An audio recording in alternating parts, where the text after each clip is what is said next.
Overconsumption leads to mental indigestion, which then shows up as anxiety, brain fog, and fatigue, among other things, right? There's an indigestion mentally. We're not processing so well. And especially if you're wrapped up in the news cycle at all, or you're doom scrolling, or you're a victim of constant notifications, that's all the dings, pings, and rings that come through your devices, then you may be struggling to digest everything that's coming through.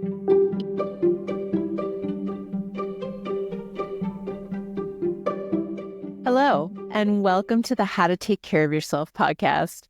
It's your friend Veronica, and today we're talking about overwhelm and anxiety. It's something that's everywhere, and if this is the first podcast you're listening to with me, I want to welcome you to the family. If you've been here for a while, thank you for listening. And before we get into it, if you could do me a favor and hit subscribe on whatever platform you're listening to me on, that would be extremely helpful to me, because the more of you that subscribe, the more the algorithm will push these episodes out to people, which means more people will subscribe, which means the podcast will get bigger, which means I'll be able to get bigger guests and make the podcast better for you. My goal is to help you learn how to take care of yourself through not just my knowledge, but the knowledge of all the other health professionals that I can find to give us the real true information that we need to really do the good work of taking care of ourselves. All right, let's get into it.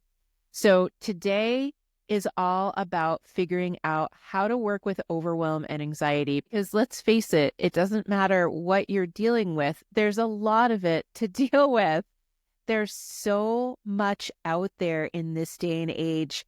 The modern life bombards us with input, whether it's through devices or through the news or just in our regular lives.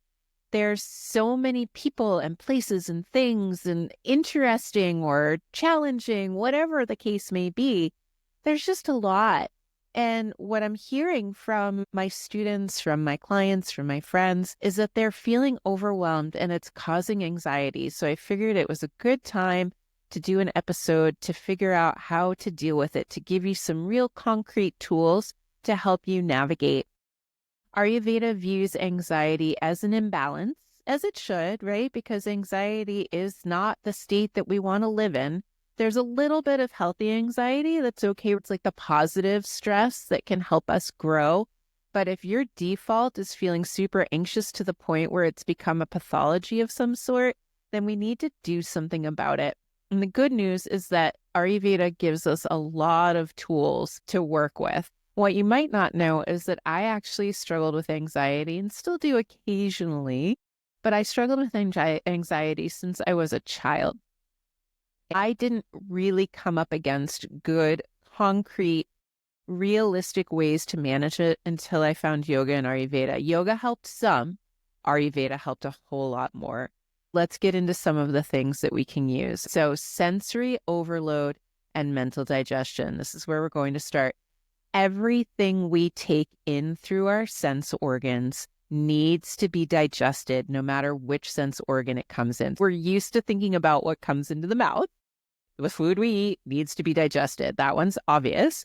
But everything we take in through the sense organs has to be digested. Everything you see, hear, smell, feel, as well as taste, has to be digested in some way, even if it's something in the background. And this has been an interesting experiment I've been doing with my yoga students, because we'll sit and we'll meditate with the eyes open, and then we'll close the eyes. Because if the eyes are open, even if you're not actively looking at, tree and cat and rock or whatever it is, your brain is categorizing them in the background because your eyes can see them. So your brain has to do something with that information. And that doing something is the little minute parts of digestion. What this means is that we need to be really careful what's coming into our sense organs. Overconsumption leads to mental indigestion, which then shows up as anxiety, brain fog, and fatigue, among other things. There's an indigestion mentally. We're not processing so well. And especially if you're wrapped up in the news cycle at all, or you're doom scrolling, or you're a victim of constant notifications, that's all the dings, pings, and rings that come through your devices, then you may be struggling to digest everything that's coming through. Even the energy of crowded spaces. And I think about my husband and I, we used to live in Somerville, Massachusetts, which for a time was considered the most densely populated city in the United States.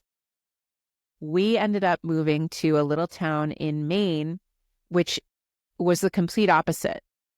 It's not the most sparsely populated city in the country, but there's not a ton of people here and there's a lot of land. So there's a lot of open spaces. And when we got here, I felt like I could breathe better. There was more spaciousness because I wasn't digesting the crowds of people that were in Somerville, Massachusetts. And if you live in a city, you may know that you crave those spacious places so that you can avoid the overconsumption of input that happens with cars and trains and people and buses and all of that noise, right? That background noises.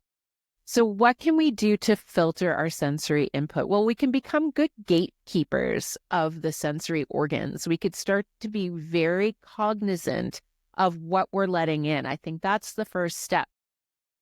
Start to become mindful of what's coming in. Are there things that you're not even paying attention to, that you're noticing, but you're not noticing? You know what I mean? You're like, oh, well, I have the news on in the background, but I'm not really paying attention. I think about my parents. I love them very much. And if they're listening to this, hi, Mom, hi, Dad. But they have NPR on in the background a lot of time, or they used to. I'm not sure that they do that as much now, but they used to have NPR in the background all the time, even though they weren't actively listening to it.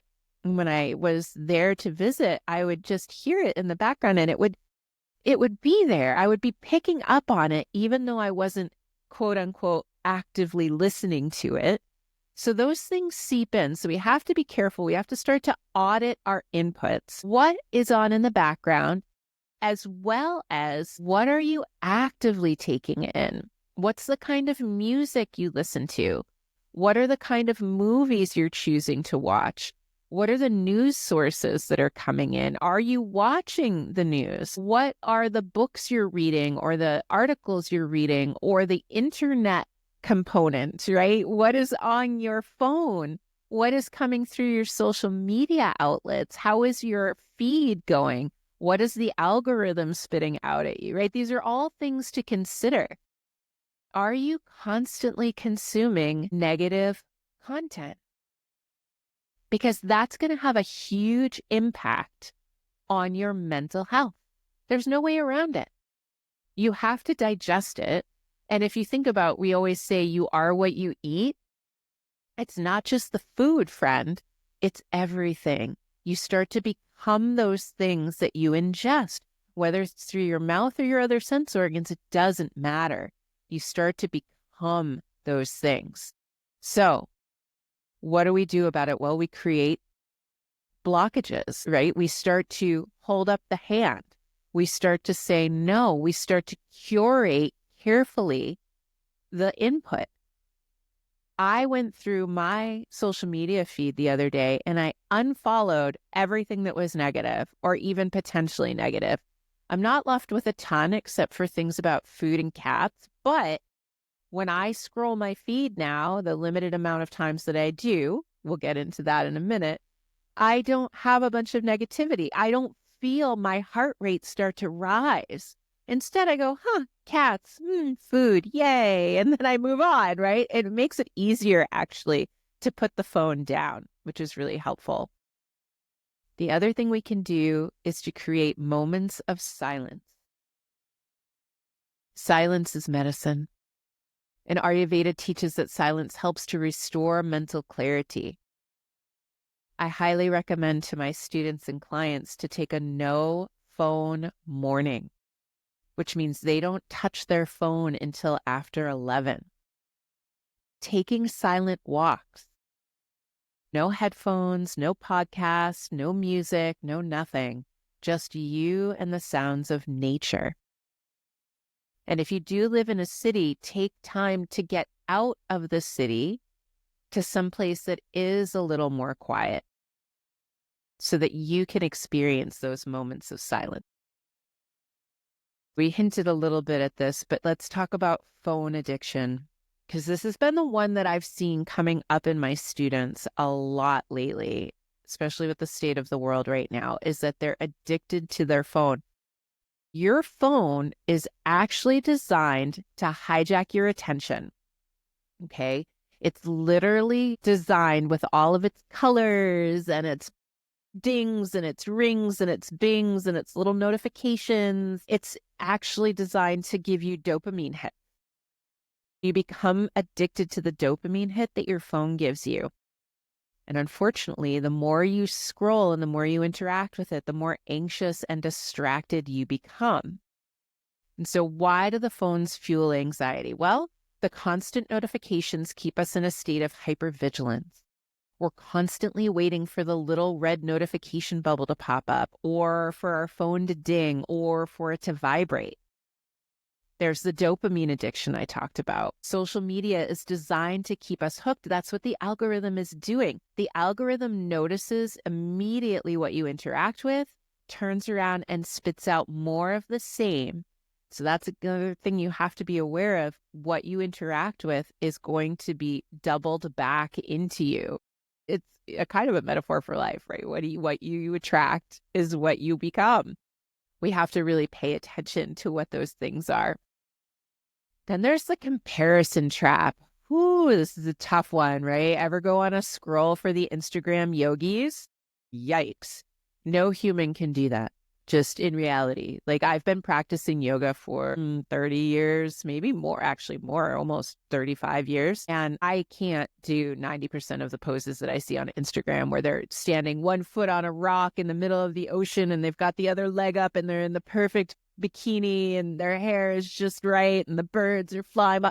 Like, that's not real life. That's not real life. You're seeing a curated version of other people's lives, which then brings up a sense of lack in you. It makes you feel like you're not enough.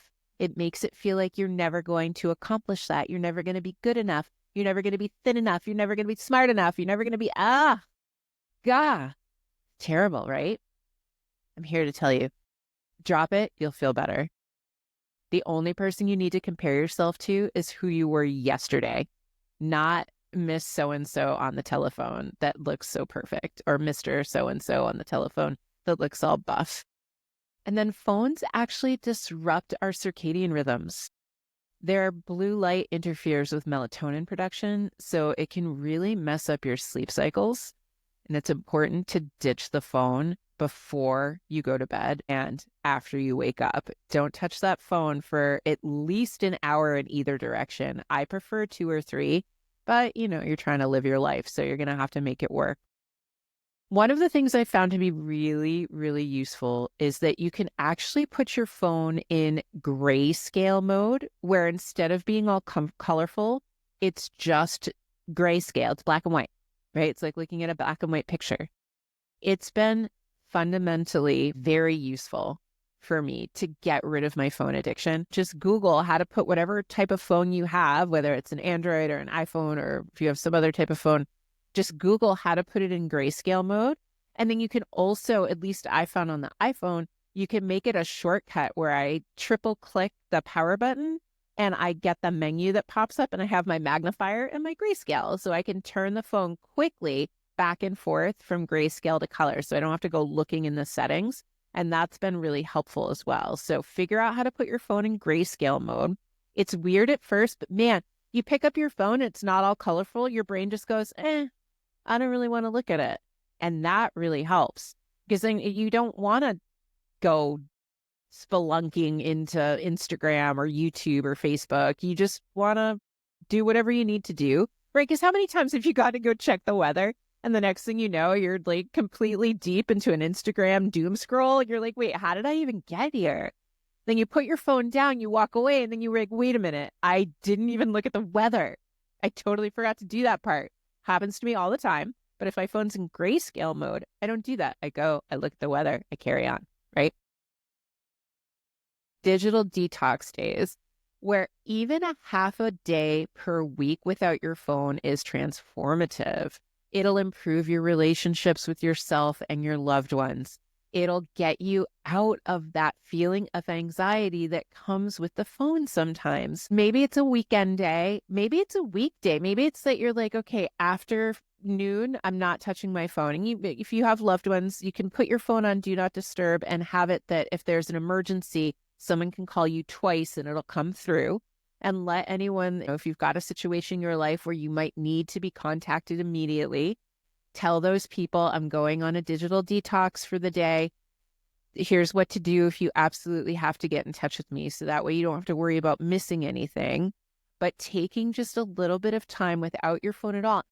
I can't tell you, whenever I forget my phone at home, I have the best outings because I'm fully present, right? I'm not thinking about the phone. It's not there to distract me. I'm able to just be out there. And once you get over the initial anxiety of, oh, I forgot my phone, there was a time we didn't have phones and we all survived. Like I lived during that. I'm Gen X. So I lived in a time where not only did we not have phones, we didn't have anything but the atlas in our car. We didn't have MapQuest. We didn't have the internet. So if we wanted to go somewhere, we had the atlas in our car and we would just go. And we all survived. So it's okay to be without your phone. Don't be so reliant on it. Figure out how to go places without it every once in a while. And then, as I said before, no scrolling before bed. Don't do it. Not only is it going to screw up your melatonin, it's going to fill you with anxieties. I actually, in the interest of science, did an experiment on myself the last, 2 months ago, where I allowed myself, for the first time in a long time, I allowed myself to have my phone in bed and I let myself do a little scroll. I did that for a couple of days, didn't sleep well at all. And then the next couple of days, I read a regular paper book, pages, like a heathen. And I found that the sleep I got when I read a regular paper book was profoundly deeper. And the data proved it because I wear my Apple Watch to sleep to track my sleep data because I want to know. I'm a scientist, right? I'm a researcher.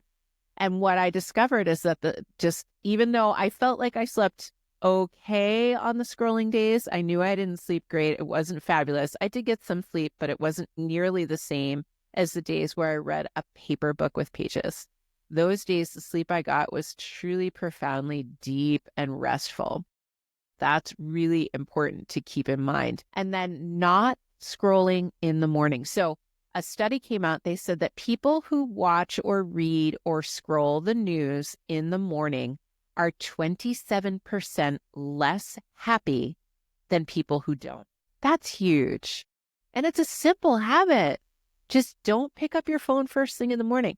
There's nothing so important that you need to know about, unless, of course, if you've got something going on with your family or friends that you're keeping updated on, that's fine. But then limit it to that. Limit it to checking your text or your phone calls or your emails.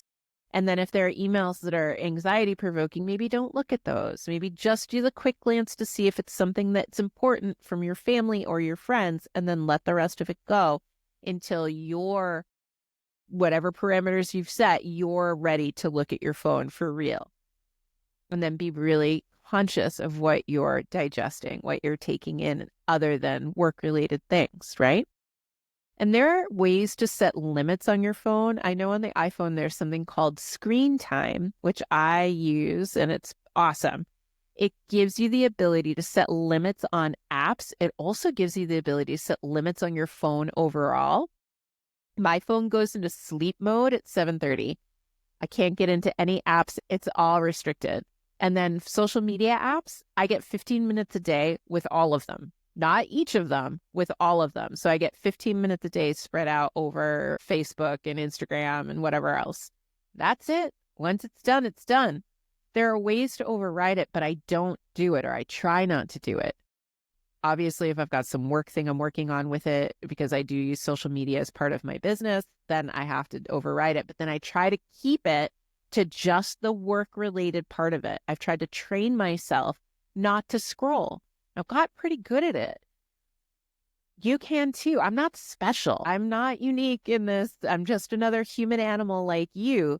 If I can do it, you can do it. It just takes A, wanting to change something, and then B, consistently working towards that change. And I have faith that you can do that.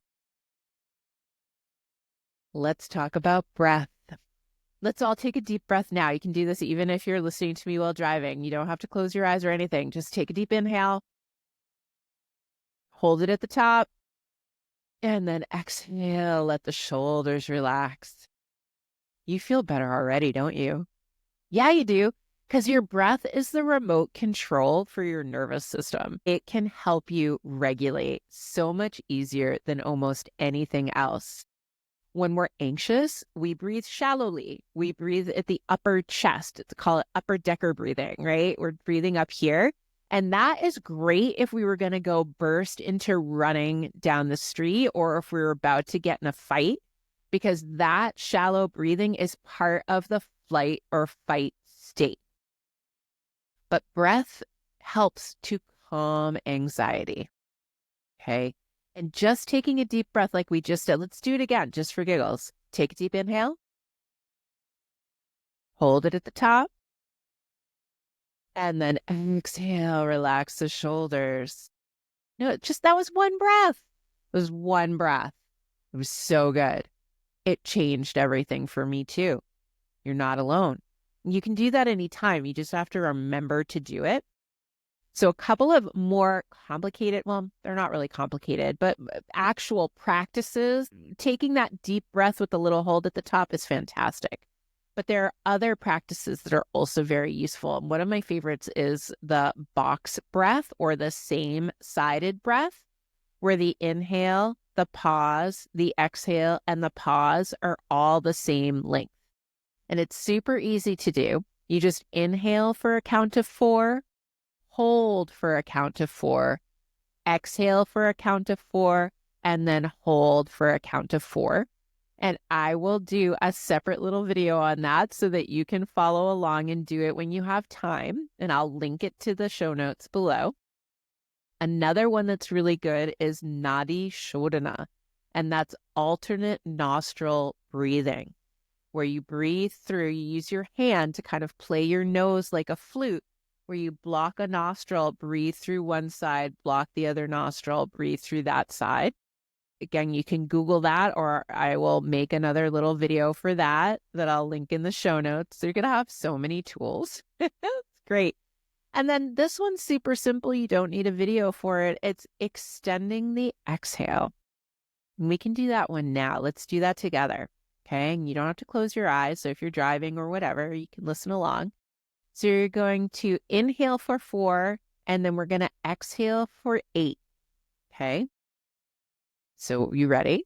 Okay. Exhale completely. Let go of all the breath you currently have. Good job. Now inhale, 2, 3, 4, pause.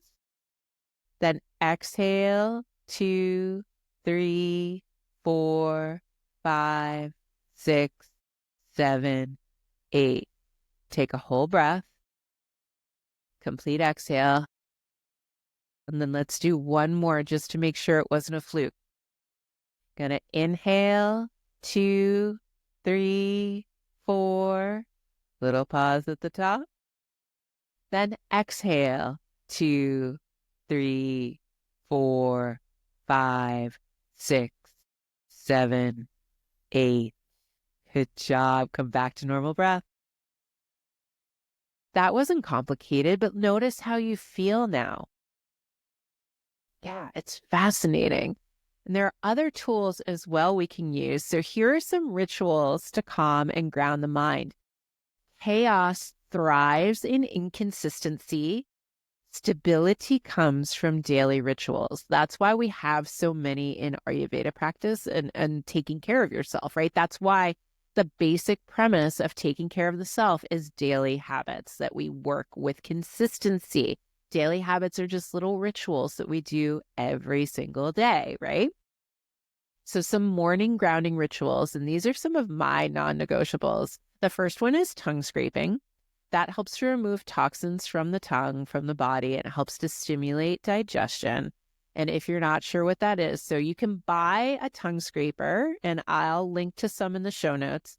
And tongue scraping is literally just scraping the tongue. You can do it with the side of a spoon or even a fairly dull butter knife. You don't want to use anything too sharp. You don't want to like shave off your taste buds. Don't do that. But just first thing in the morning before you eat or drink anything, just gently scrape the waste off the tongue. Some days you're going to be surprised at what you find. Others, it's not going to be that much. So that's like every single day. I don't care what's happened. I scrape my tongue every single day, no matter what. Then my other non-negotiable is drinking warm water first. First thing in the day, I hydrate with warm water. So I scrape my tongue, I go to the toilet, do whatever I need to do, and then I'm drinking warm water.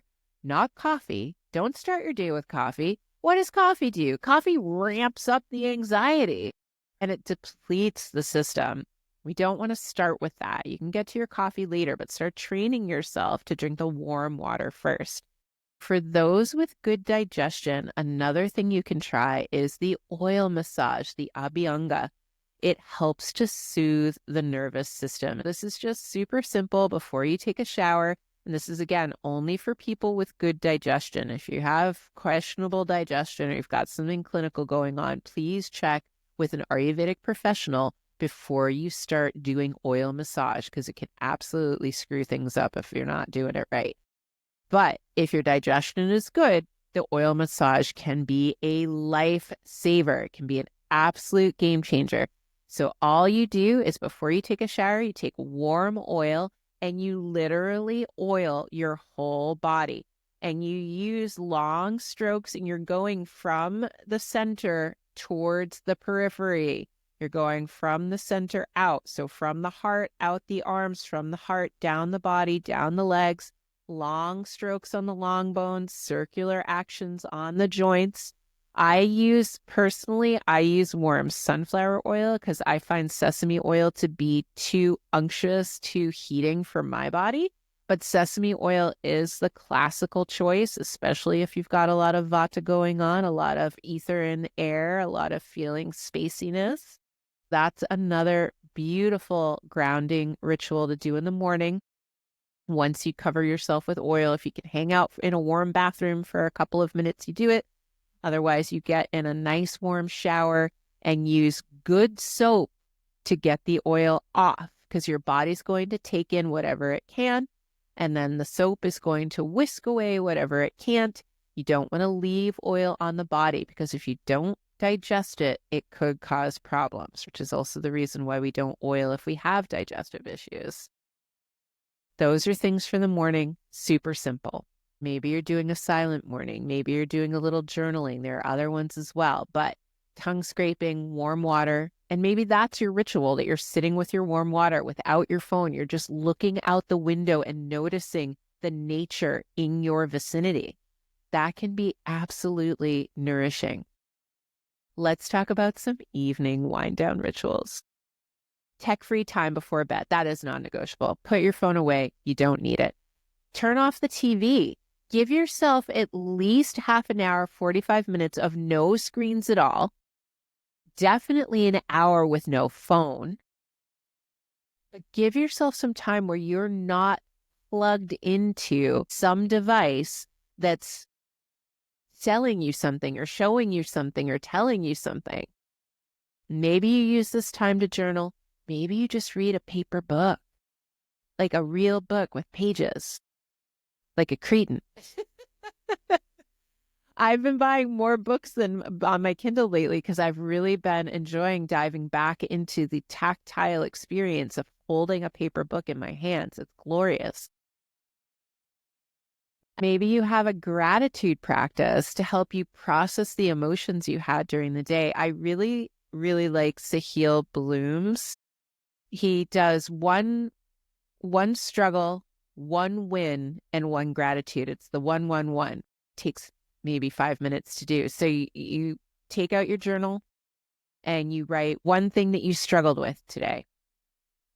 It's why you do it at the end of the day. You write one thing that you struggled with today, and then you write one thing that was a win, something successful. And it might be small. It might be like, I didn't use my phone for an hour before bed. That's great. And then one gratitude. And maybe you take longer than 5 minutes to do it, and that's okay. But giving yourself an opportunity to help process your emotions in a non-judgment space, totally judgment-free space, where you're just talking about what happened and no one else is there to judge you or talk to you about it. It can be really helpful. I find journaling, you don't have to be a writer to do this. So if you're like, I'm not a good writer, it doesn't matter. You don't have to be a writer to do this. You just do it. You just write. And maybe it's in some terrible handwriting, and that's fine too. And then the other thing you can do before bed to help wind down is do a little foot massage with a little warm oil. It's glorious to help calm the nervous system. So a little warm oil, maybe you have an herbalized oil, maybe it's just more of the same oil you used for your morning massage, but just tiny little bit does the deal.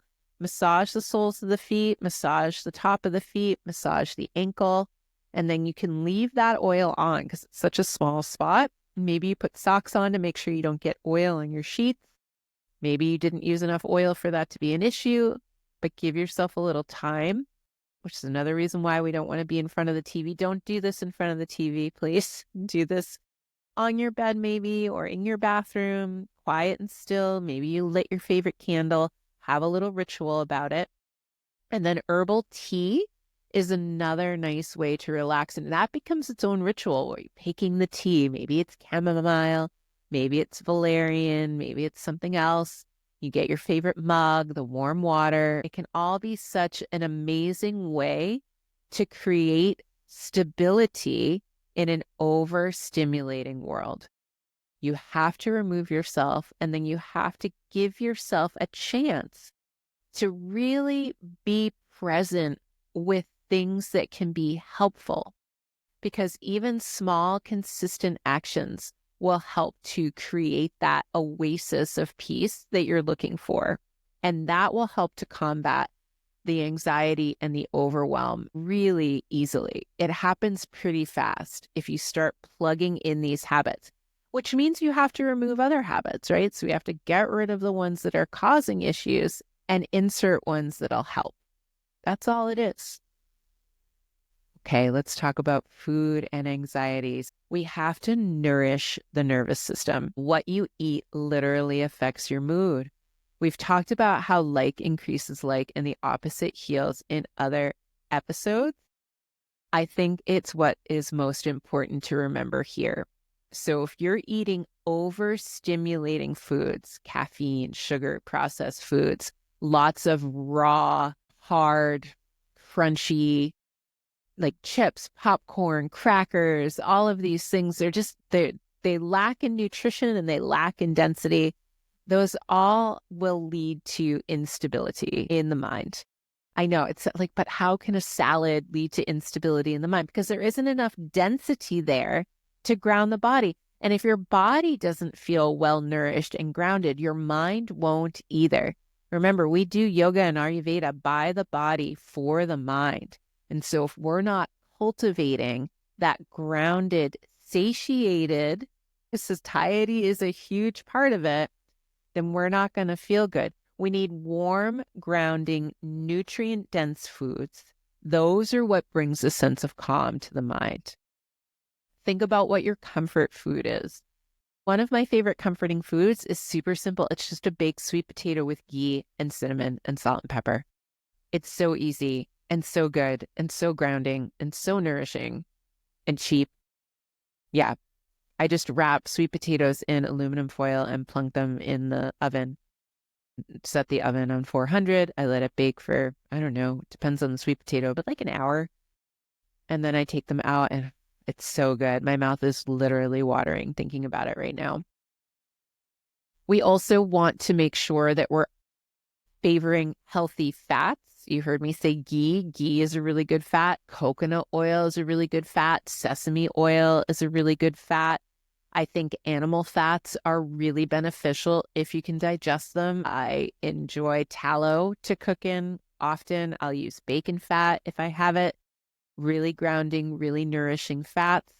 The healthy fats help to support brain health in ways that are just profound. And that would be a topic for a whole nother episode. So we'll get there. But just know that healthy fats will help to ground anxiety. Absolutely.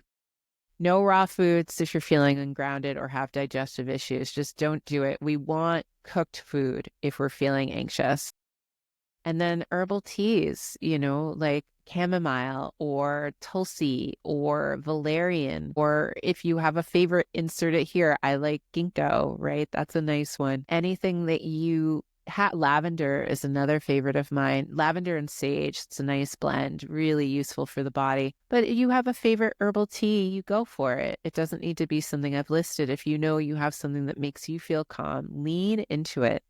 But make sure that you're paying attention to what you're putting into your body and notice how it affects you, right? Those processed foods aren't helping you. You got to think about how is it going to suit you in the long term. We often get caught up in this short-term satisfaction, but we need to look at the long-term health. So those foods that are cooked and nourishing, that's going to contribute to long-term health. Look around your environment right now. Take a look around. Is there clutter? How did you feel when you saw that clutter? There's a little overwhelm, right? Yeah, I have a pile of papers that I need to address that I've just been ignoring for a long time. And when I look at it, I can immediately feel the overwhelm. I can feel the anxiety of like, oh God, there's things in there that need to be dealt with. Yikes. A cluttered space is a cluttered mind. Now, if you're a piler and that's how you organize your stuff, you may have some system that's what works for you. But if you've got piles and mess and things all over and things that just need to be put away, they're not necessarily useful piles of things that you mean to get to, but rather piles of things that you just didn't put away. That clutter is contributing to your anxiety and your overwhelm. Absolutely. Remember what I said about how we process things in the background, even if we're not actively engaging with them? This is what it is. If you've got all these piles of stuff that either need to be dealt with or they're just things that you didn't put away, you're going to feel it. You need to clean your room. Yeah. You need to make sure your room feels orderly so that you can better move through your space without that feeling of overwhelm, without that feeling of anxiety. We get decision fatigue when there's just piles of crap everywhere. We tend to have a lack of focus. It becomes harder to pay attention to things because our brain is like, oh, there's that book. Oh, there's that thing over there. And it's not that I'm saying like, if you're a piler and that's how you keep track of things, that's fine. But if you've got stacks of things that really need to be dealt with, deal with them and then put them away. There are a couple simple methods that I use. Keep only what you truly love or need. That's the Marie Kondo method. I did that a little bit, but then I realized I actually like to have some things around. So you're going to find your level with it. There are people that are completely minimalist. They need to get rid of everything. They like to have everything clear. I like somewhere in between where I'm not a hoarder. There isn't just piles of crap everywhere. But I like to look at my books and I like to have my clothes and I like my stuffed animals and all that stuff. And I like to see them. And so for me, and maybe that's what it is, those things bring me joy, they bring me love. And so that makes me happy. So you're going to have to decide what that is. So only if you truly love it or need it. Do you have things in your environment that you don't truly love or need? If that's the case, get rid of them, donate them, anything like that. One of my favorite things to do, and this is fun to do if you have kids, is to set a 5-minute decluttering. I like to do this where you put on a fun song. Again, it's great with kids.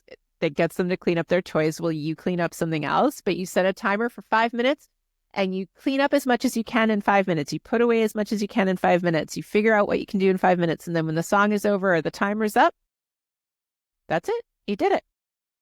Sometimes you're going to feel like you want to keep going. Go for it. Just keep going until you feel like you're done. Other times you're going to be like, that was the 5 minutes and I need to be all done. And that's okay too. But if you did 5 minutes of straightening up every day, can you imagine? You'd run out of things to clean up. Maybe. Probably not if you have kids, or even if you just have cats or dogs. Yeah. Or people that live in your house. All right. So maybe you will always have things to clean up, but that's okay. And then there's digital decluttering. This is one of my favorite things. So other than my newsletter, the How to Take Care of Yourself newsletter, and if you're not subscribed, there's a link down below. Please subscribe. But unsubscribe and delete unnecessary things. So unsubscribe from newsletters that you ever sign up for something like I did this with, I forget what shopping site it was, but some of these shopping sites, they won't let you in unless you subscribe to their newsletter, which I hate. That feels like you're being held hostage digitally, and I think it's stupid. But I signed up, I gave them my email address, and then sometimes I forget to unsubscribe and I just delete. And then 2 weeks later, it pops up again. It's very annoying. Unsubscribe. Unsubscribe. And if my newsletter is not bringing you joy, please unsubscribe. No hard feelings. But also, you won't get to know about awesome podcast episodes like this one, so maybe don't. And then deleting unnecessary apps before your phone storage forces you to. So I do this all the time. Every couple of months, I go through my phone and I look at all the apps and I say, what am I using? What do I need to keep? Or what can I offload? And that just helps you to declutter your device. It helps you to kind of stabilize that environment in a way that can then feel really useful so that when you do go on your phone to go look something up and figure something out, it's really easy, right? You don't have all this other clutter there taking up space. Let's talk about the role of deep rest and sleep. So without rest, your nervous system stays in overdrive.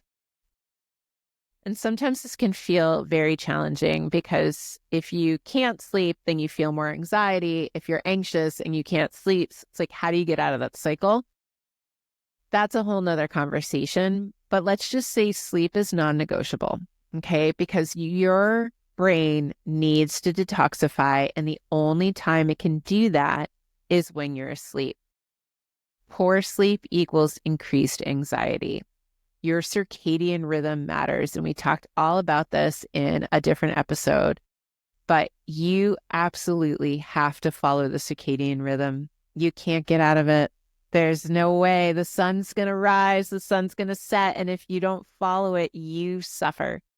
So going to bed before 10 p.m. is ideal in Ayurveda. Everyone's got their own time. I actually feel like if my lights aren't out by 9, then I don't do well the next day. I really don't. My sleep suffers. And everyone's going to have their own point, but it shouldn't be any later than 10 because you want that detoxification to happen. And if you're awake after 10 p.m., it's not going to happen as well as it would if you were asleep. Make sure you're setting up for good sleep. And a lot of what we've already talked about will help to contribute to that. Sometimes a little cup of something milky and warm before bed can be really nice. Golden milk is a nice option. You can absolutely use almond milk if you don't do cow's milk. Little self-massage. We talked about that. The feet. You little self-massage on those feet before bed. It's going to help you conk out really easily.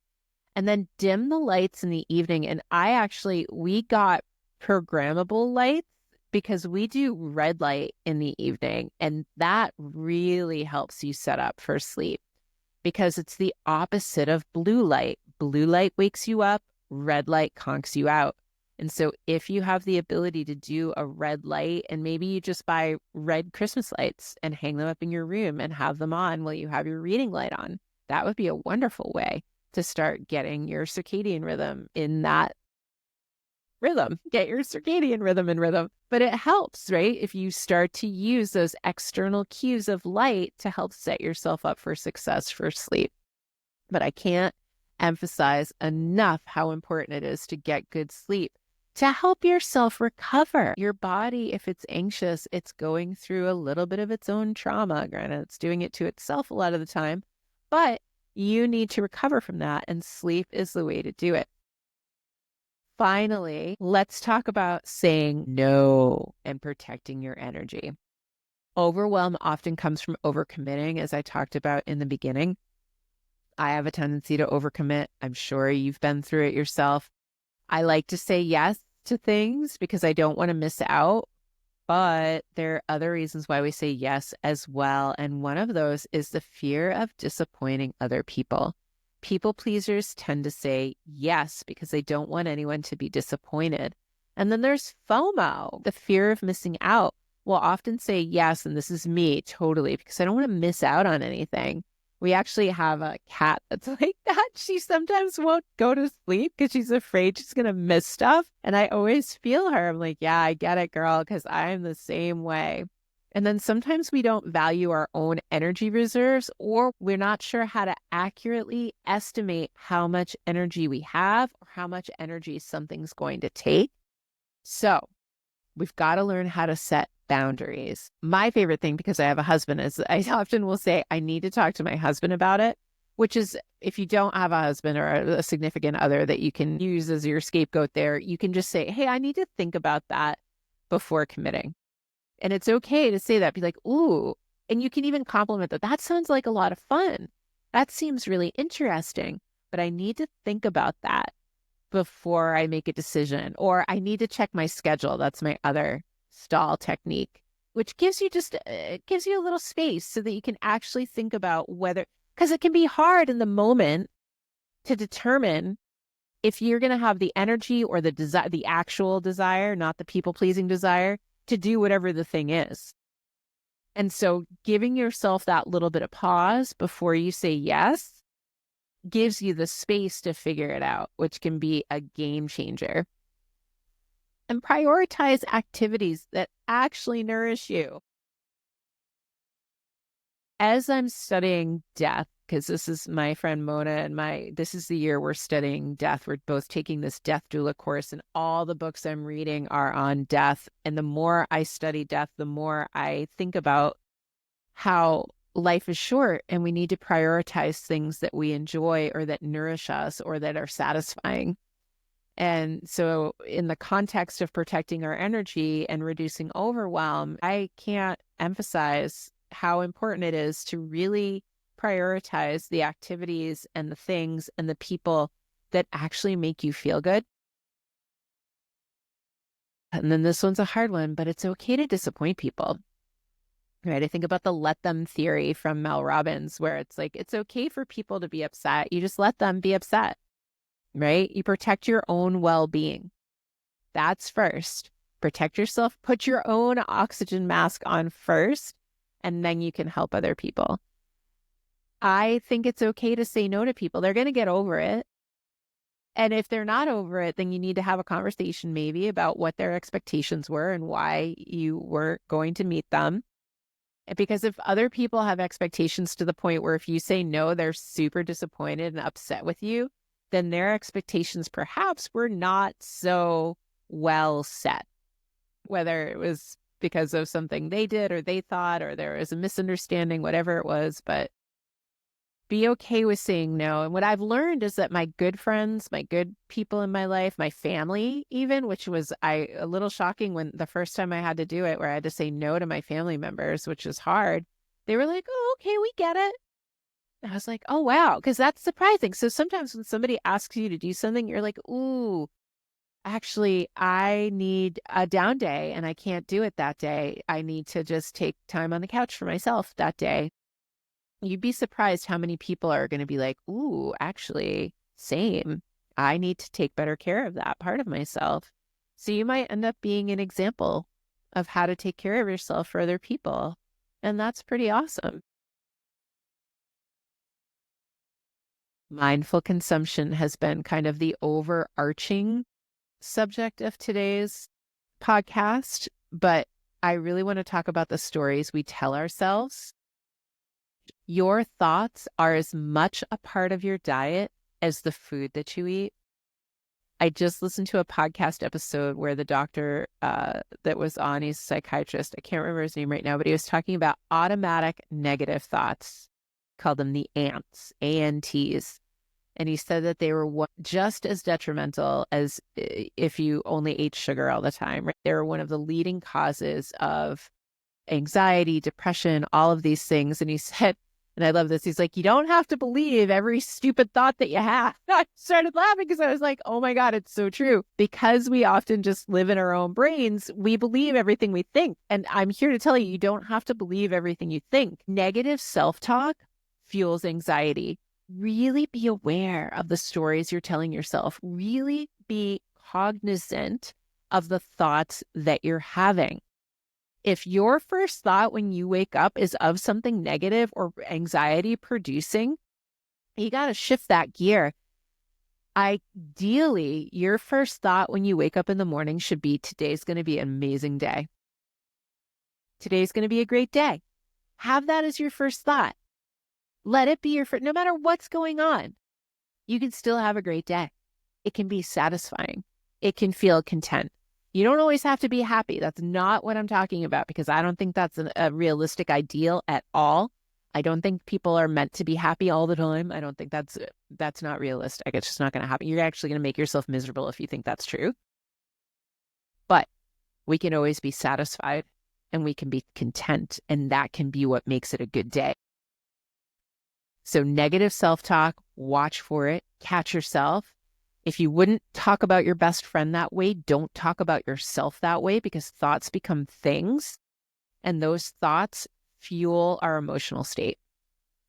And then your media consumption. We talked about it earlier. Are you ingesting negative stuff?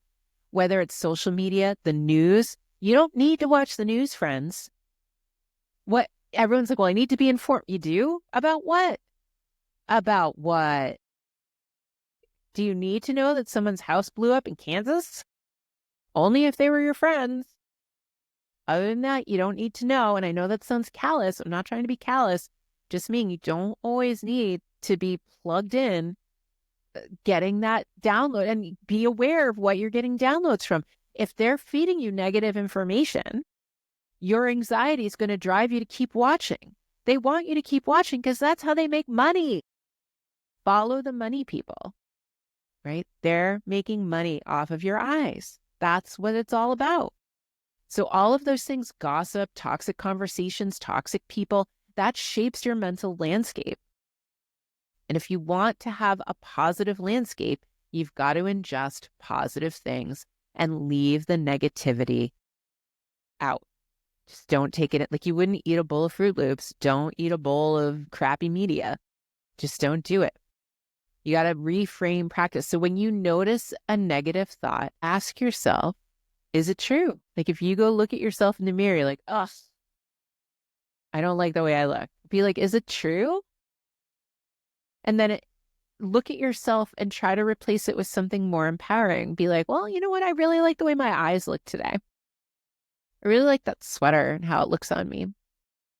Or maybe it's not about your physical appearance. Maybe it's something else. And it's like, God, I hate how anxious I am all the time. Okay.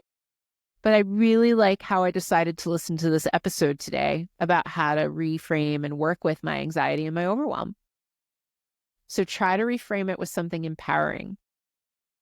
For example, another example, instead of saying I'm failing, try I'm learning through experience. Another one I saw the other day was the yet mindset, where like someone will be like, oh God, I suck at this. I'm so terrible at whatever it is. So instead of saying like, I suck at whatever it is, be like, I just haven't learned how to do it yet. It's that simple. I just haven't quite gotten there yet. Because it gives you the space to be in that learning mindset where I'm still there, capable of improving, instead of being like, I'm shitty or I suck or whatever it is. So empowering yourself, really important. Whew, that was a lot, and you made it all the way here. I'm so proud of you. Good job. So just to recap, you're going to be mindful of your sensory input. You're going to reduce the phone addiction, use breath and grounding rituals, nourish your nervous system with food and rest. You're going to declutter your environment and protect your energy, and you're going to reframe your anxious thoughts. I'm going to have those videos for you with the breath work in it. There'll be 2 videos, one for each breath work, so you'll be able to go and check those out. And then I really want you to just, if you do nothing else, I want you to be focused on what you're taking in. So that's the first step, is that awareness. What are you taking in? And if that's all you start with, that's a great start. Remember that you are someone who is worth taking care of. Okay? You're worth it. I believe in it, right? If you found this episode helpful, please send it to someone who struggles with anxiety and overwhelm. Please hit subscribe. That helps us so much. And leave a review if you can, especially on Spotify or on YouTube. And then connect with me on Instagram at the Veronica Wolff-Casey. That's going to help me know what you liked. Okay? In case no one's told you yet today, I love you and I'm convinced of your capacity to continue crafting a life worth living. Thank you so much for listening, folks. I'll see you in the next episode. Bye.